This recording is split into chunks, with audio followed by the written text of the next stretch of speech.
Brought to you by Palvi Agrico. पालवी ॲग्रिको, भारताचा पहिला AI तंत्रज्ञानावर आधारित B2B आणि B2C ई-कॉमर्स प्लॅटफॉर्म. शेतीसाठी जे काही लागणार थेट तुमच्या बांधावर पोहोचणार, मोबाईलच्या एका क्लिकवर. नमस्कार, मुंबई तक मध्ये आपलं स्वागत आहे. मनोज जरांगे पाटलांनी मुंबईमध्ये येऊन मराठा आरक्षणासाठी मोठा लढा लढला आणि या लढ्याचं यश म्हणजे सरकारने त्यांच्या बऱ्याच मागण्या मान्य केल्या आणि त्यामध्ये सगळ्यात महत्त्वाचं म्हणजे हैदराबाद गॅझेट लागू करण्याचा निर्णय जो आहे तो सरकारने घेतला आणि या हैदराबाद गॅझेटमध्ये ज्यांच्या नोंदी आहेत अशा सगळ्या मराठ्यांना OBC मधून आरक्षण देण्याचा निर्णय झाला आहे आणि त्याची आता अंमलबजावणीसुद्धा ग्राउंड लेवलवरती सुरू आहे.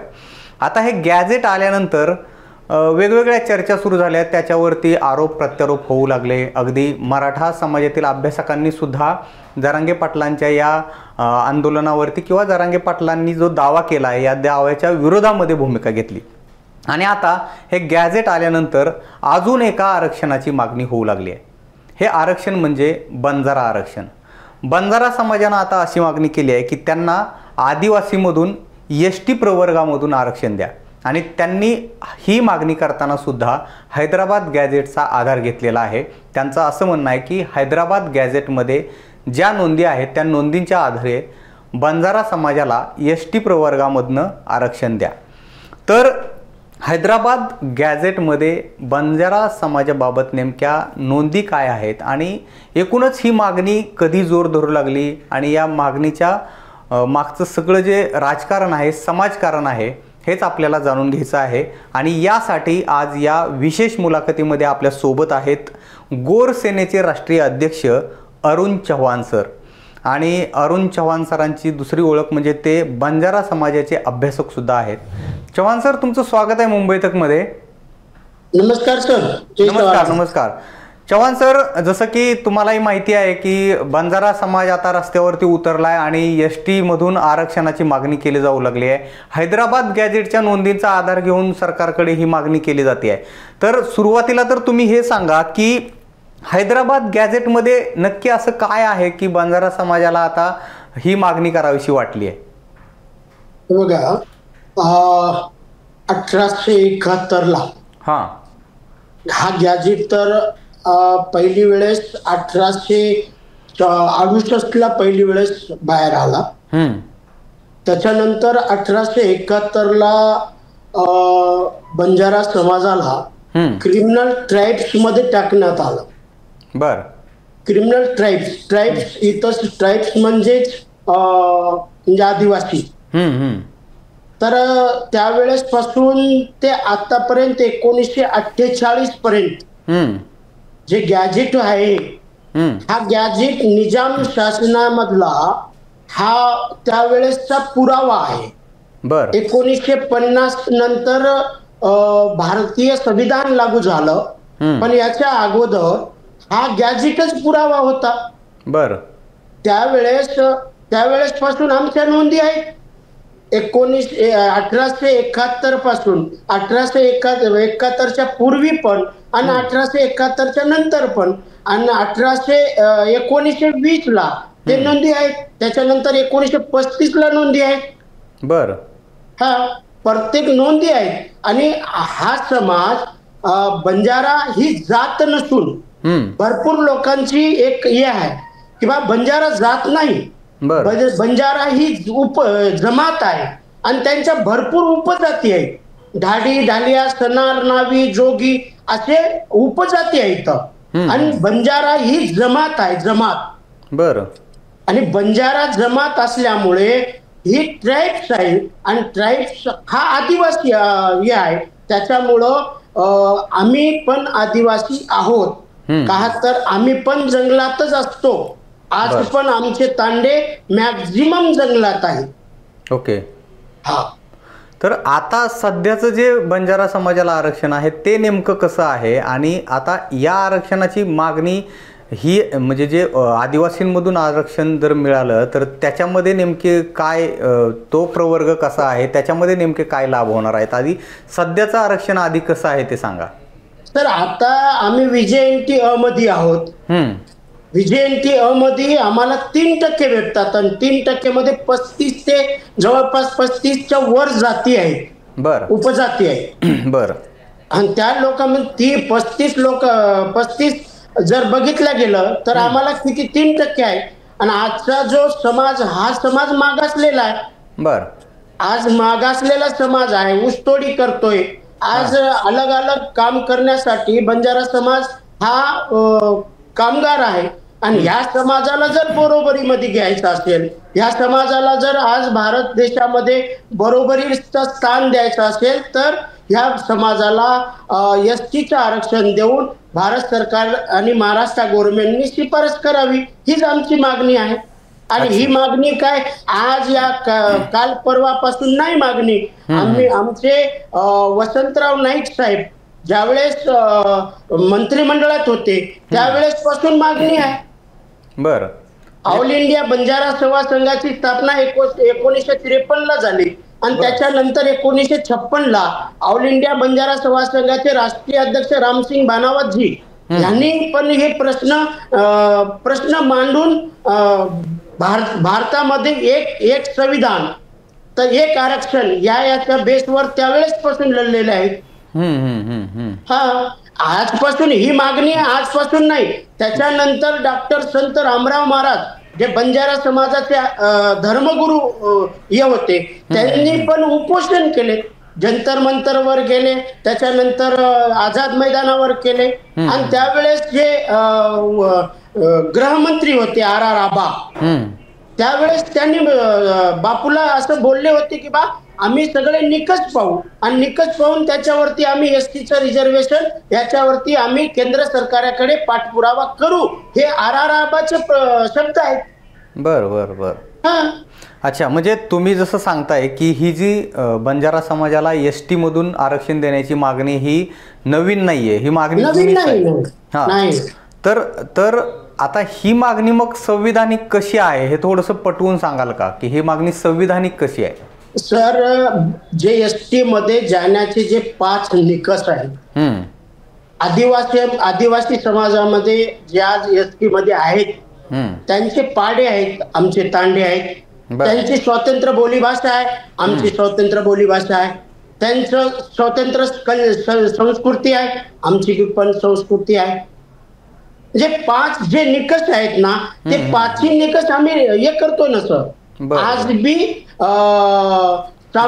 सामाजिक माग असले पण त्याच्यानंतर शैक्षणिक माग असले पण आज बी बंजारा समाजामध्ये आहे ना. बुजले पण म्हणजे लाजणं पण आज बी आमच्या समाजामध्ये घुंगट असतात. पण या 5ही निकष आम्ही लागू हे करतोय ना सर. त्याच्यासाठी आमची म्हणजे पहिल्यापासून मागणी आहे. आणि ही मागणी आता मला हे सांगा की आज मराठवाडा उद्या म्हणजे 17 सप्टेंबर 1948 ला भारता म्हणजे महाराष्ट्रामध्ये जोडल्या गेलं.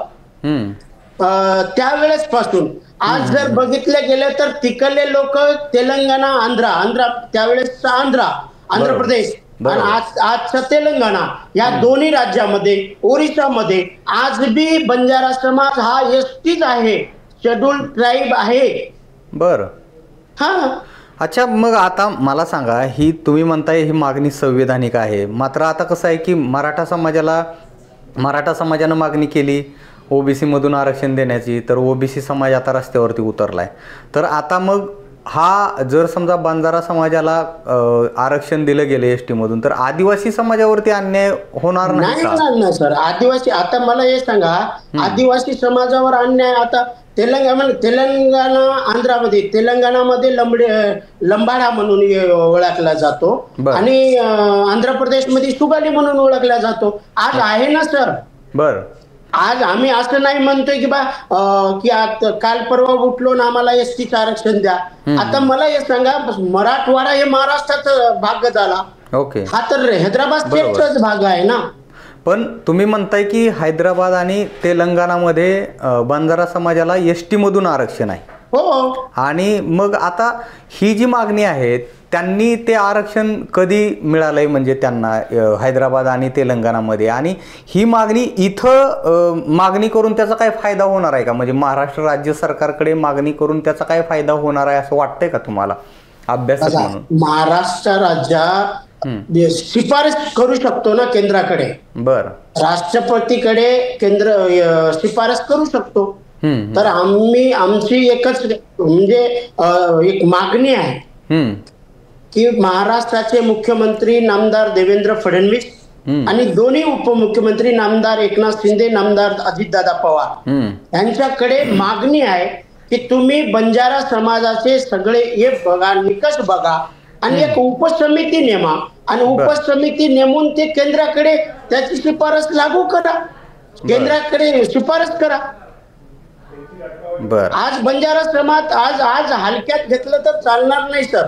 का तर बंजारा समाज काल बघितला असाल तुम्ही, कालची झलक जालना आणि बीड मध्ये निश्चित आज पूर्ण महाराष्ट्र पेटून उठलेला आहे. बरोबर. आणि महाराष्ट्र पेटून उठल्यामुळे इथं फक्त महाराष्ट्रामध्ये नाही तर आम्ही केंद्रापर्यंत हा आंदोलन ताकदीनिश्चित आम्ही हे करू. निश्चितपणानं सर, तुम्ही जसं सांगताय की म्हणजे अगदी महाराष्ट्रभरात बीड, जालना, सोलापूर, धाराशिव आणि बऱ्याच ठिकाणी बंजारा समाज रस्त्यावरती उतरला होता. खूप मोठ्या प्रमाणावरती गर्दी, म्हणजे आंदोलनं खूप मोठ्या प्रमाणामध्ये होत आहेत, हे खरं आहे तुम्ही म्हणताय ते. मात्र दुसरीकडं माझ्या माहितीनुसार राज्यामध्ये जवळपास 5 म्हणजे तुम्ही माहिती करेक्ट करा जर मी चुकत असेल तर, 5 बंजारा समाजाचे आमदार आहेत. त्यानंतर कित्येक मतदारसंघांमध्ये बंजारा बहुल समाज आहे. मग एकूण ही इतकी ताकद असताना सुद्धा आजपर्यंत या मागणीची इतकी तीव्रता का जाणवली नाहीये? तुमचं काय निरीक्षण आहे याच्याबद्दल? बघा, भारतीय संविधानाच्या जर बघितलं गेलं तर त्याप्रमाणे संविधानामध्ये असे एक बोल आहे की जिसकी संख्या भारी उसकी उतने भागीदारी. बरोबर. भागीदारी आतापर्यंत आम्हा लोकांना मिळाली नाही. लोकप्रतिनिधी, विधानसभा, लोकसभा, विधान परिषद, राज्यसभेमध्ये आमचे लोक जितके जायला पाहिजे होते तितके लोक गेले नाही. हा दुर्दैव आहे. का तर आजचा हे पार्टी पक्ष जे आहेत ना, हे पैशावाल्याचे पार्टी पक्ष आहेत. तर पैशावाल्याला तिकीट देतात आणि पैशावाल्याला निवडून आणतात. का तर प्रत्येक जातीला लोकप्रतिनिधी नसल्यामुळे, आम्हाला लोकप्रतिनिधी ताकदीचं नसल्यामुळे आज आमची मागणी केंद्रापर्यंत जाऊ शकली नाही. बरं, समाजाची ताकद किती आहे सर? म्हणजे सामाजिक दृष्ट्या महाराष्ट्रामध्ये राजकीय नाही, 60 मतदारसंघ असे आहेत की आम्ही ताकदीनिश्चित तिथं आमदार बनू शकतो.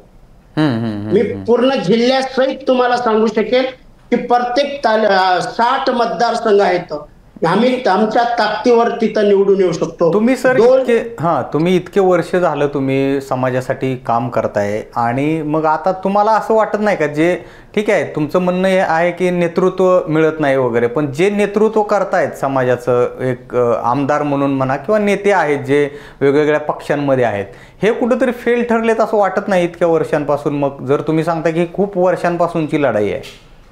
नाही, बरोबर आहे, पण आताचे जे बी नामदार संजय भाऊ राठोड, नामदार इंद्रनील नाईक, त्याच्यानंतर राजेश राठोड, आमदार राजेश राठोड, त्याच्यानंतर तुषार राठोड, आमदार बाबूसिंग महाराज, हे आजच्या घडीला ताकदीनिशी काम करतायत आणि बंजारा समाजासाठी समोर येऊन लढायला सुरुवात केलेली आहे. बरं आता काल इंद्रनील भाऊ उस्मानाबाद मध्ये जे आपला एक बांधव म्हणजे फाशी घेऊन सुसाईड केलं, त्यांना भेटीसाठी गेल्याच्या नंतर त्यावेळेस एक स्टेटमेंट आहे इंद्रनील भाऊची, जर वेळ पडली, गरज पडली तर मंत्रिपदाचा राजीनामा बी देऊ, हे इंद्रनील भाऊ बोलताना दिसले. नाही, आणि तुमच्या म्हणजे बंजारा समाजाच्या या मागणीला जरांगे पाटलांनी सुद्धा पाठिंबा दिलेला आहे. त्यांचं सुद्धा म्हणणं आहे की त्यांच्या जर नोंदी असतील तर त्यांना आरक्षण द्यायला म्हणजे काहीच हरकत नाही असं त्यांचं म्हणणं आहे. मात्र आता म्हणजे मराठा समाजाला जर ओबीसी मधून आरक्षण मिळालं तर मराठा समाजाचा तोटा आहे असं काही मराठा अभ्यासकांचं मत आहे. म्हणजे मराठ्यांनी जर ओबीसी मधून आरक्षण घेतलं तर, जे की EWS मधून फायदा आहे असं त्यांचं म्हणणं आहे काही मराठा अभ्यासकांचं. तर मला हे सांगा, तुम्ही इतकी वर्ष समाजाचा अभ्यास करताय, तर ST मधून जर बंजारा समाजाला आरक्षण मिळालं तर त्याचे काही तोटे आहेत दिसत आहेत का तुम्हाला, की फायदेच आहेत फक्त? तर फायदे आहेत. मी धन्यवाद मानू इच्छितो मनोजदादा जरांगे पाटील यांचा. त्यांनी बंजारा समाजाच्या ह्या चळवळीला, या जन आक्रोश मोर्चेला त्यांनी जाहीर पाठिंबा दिला. आणि जरांगे पाटीलच नाही तर महाराष्ट्रामध्ये जवळपास 60 आमदार आणि 5 खासदार लोकांनी पण आम्हाला जाहीरपणे पाठिंबा दिला. त्याच्यामुळं त्या सगळ्या लोकांना मी जाहीर आभार मानतो. अच्छा, बरं. बंजारा समाज हा ST मध्ये गेल्याच्या नंतर जे तांडेवाडीचा विकास व्हायला पाहिजे होतं, जे मूलभूत गरजा मिळायला पाहिजे होतं, ते मिळालं नाही. आज बी बघितलं गेलं तर महाराष्ट्र शासनाचं डायरेक्टली निधी नाही. केंद्रामधून जर आम्ही ST मध्ये गेलो तर आम्हाला आमच्या तांड्याचा विकास करण्यासाठी डायरेक्टली निधी भेटेल ना. त्यासाठी ST मध्ये जाणं म्हणजे फक्त आरक्षण मिळवण्यासाठी नाही. आरक्षण हा कोणाच्या घरचं हे नाही. आरक्षण म्हणजे रिप्रेझेंट करण्यासाठी, म्हणजे लोकप्रतिनिधी किंवा अलग अलग IAS IPS IRS IFS अलग अलग क्षेत्रामध्ये प्रतिनिधित्व करण्यासाठी हा आरक्षण आहे. त्याच्यासाठी आमच्या समाजाला प्रतिनिधित्व भेटावं, ह्याच्यासाठी हा आरक्षणचा आमचा लढा आहे. निश्चित सर, तुमच्या अपेक्षा खूप मोठ्या आहेत, परंतु आपण जर दुसरीकडे बघितलं, तुमची जशी अपेक्षा आहे की ST मध्ये आरक्षण मिळालं तर प्रशासनाकडून मिळणारे लाभ जे आहेत ते थेट तांड्यापर्यंत येतील वगैरे, परंतु आजही आपण बघतोय की अनेक आदिवासी पाड्यांमध्ये अशी अवस्था असते की तिकडे आपण बातम्या सुद्धा बघतो की आदिवासी पाड्यांमधून रुग्णवाहिका नसते, मग कित्येक किलोमीटरचा प्रवास करून एखाद्या गर्भवती महिलेला आणलं जातं, किंवा असे बरेच प्रश्न त्यांचे अजूनही आहेत. तर तुमच्या मात्र ज्या अपेक्षा आहेत त्या अपेक्षा म्हणजे खऱ्या व्हाव्यात यासाठी खरं तर शुभेच्छाच आहेत तुम्हाला. मात्र जाता जाता एक शेवटचा प्रश्न आहे. धनंजय मुंडे यांनी एक स्टेटमेंट केलं होतं की वंजारी आणि बंजारा हे एकच आहेत, याच्याकडे कसं बघता तुम्ही? बघा, मला एक सांगा, वंजारा आणि बंजारा हे एक नाही. वंजारा हा गावातला समाज आहे, बर, आणि बंजारा हा तांड्यातला समाज आहे. यांची ना बोलीभाषा मिळते, ना रहनसहन मिळतो, ना संस्कृती मिळते, ना खानपान मिळतो, बर, कुठलाच एक नाही. बंजारा आणि वंजारी हे समाज अलग अलग आहेत. आणि यांचं कोणीही फायदा घेण्याचा विचार करू नये. का तर मागच्या वेळेस हे लोक बंजारा वंजारा म्हणून VJNT मध्ये घुसले आणि सेपरेट 2.5% पर्सेंटेज घेऊन टाकलेत. ह्याच्यामुळं आता बंजारा समाज हलक्यात घेऊ नका. ज्यांनी कोणी बोललेत ना त्यांना माझा ठणकावून सांगणं आहे, ठणकावून सांगणं आहे की बाबा आतापर्यंत फायदा घेतल्या, आता घेऊ देणार नाही. आणि आमच्या या मागणीमध्ये जर कोणी आडवं आलं तर आडवं बी पाडायची तयारी आमची. हा, का तर आम्ही कोणाच्या वाटी जात नाही आणि आमच्या वाटी आले तर आम्ही सोडणार नाही.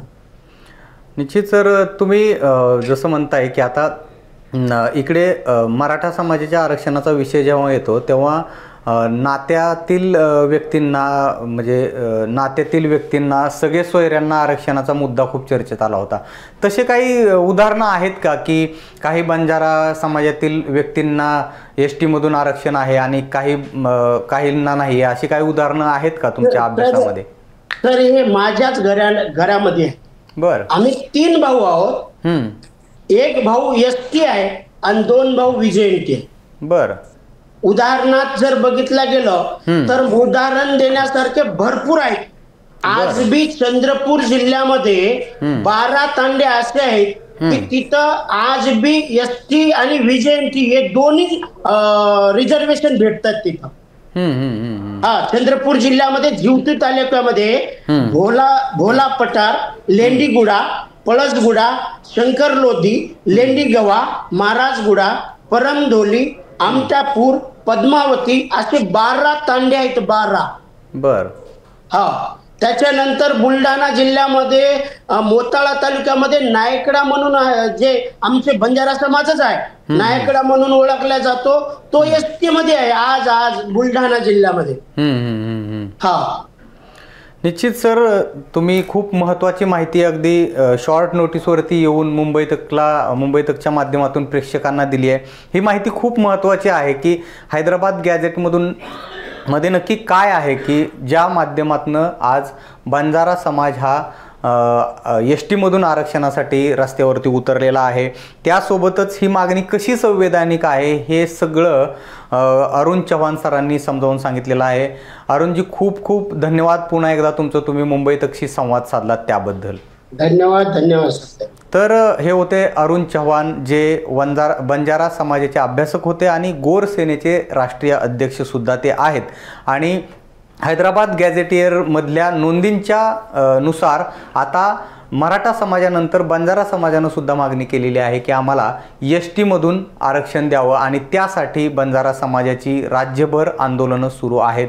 आणि या संदर्भातले अपडेट्स आपल्याला मुंबई तकवरती सुद्धा बघायला मिळतील. यासोबतच वेगवेगळ्या राजकीय सामाजिक घडामोडींसाठी सुद्धा तुम्ही जर मुंबई तकला सबस्क्राईब केलं नसेल तर सबस्क्राईब करून घ्या.